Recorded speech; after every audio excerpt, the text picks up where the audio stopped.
मराठवाड्यामध्ये पाऊस आणि पुरामुळे हाहाकार, 5 जणांचा मृत्यू, 100हून अधिक जनावरं दगावली।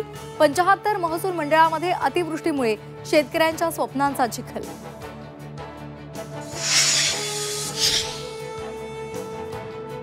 धाराशिव आणि सोलापुरातील शाळा कॉलेजेसना आज सुट्टी जाहीर। अतिवृष्टीच्या पार्श्वभूमीवर खबरदारी म्हणून प्रशासनाचा निर्णय। राज्यामध्ये आणखी 2 दिवस मुसळधार पावसाचा इशारा।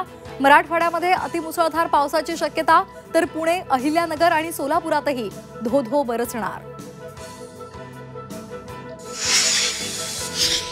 राज्य मंत्रिमंडळाची आज बैठक। मराठवाड्यातील पूरस्थितीसह शेतीच्या नुकसानावर चर्चा होणार। राज्यामध्ये ओला दुष्काळ जाहीर होणार का, याकडे लक्ष।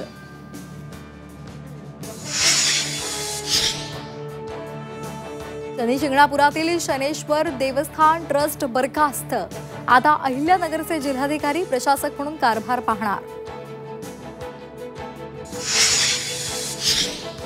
ओबीसी मेळाव्यामध्ये डावलल्यामुळे लक्ष्मण हाके नाराज। आता ओबीसी बांधवांनीच ठरवावं, मी चळवळीत राहावं की नाही ते, हाकेंचा सवाल।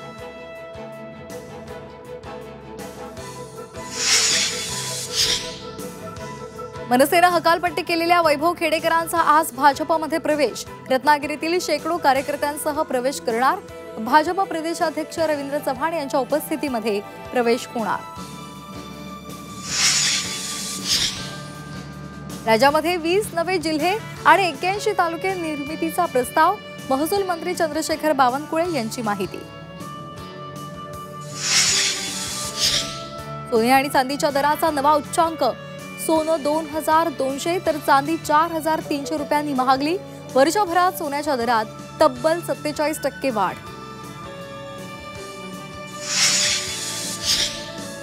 अमेरिकेच्या H-1B व्हिसाला चीनच्या K व्हिसाची टक्कर।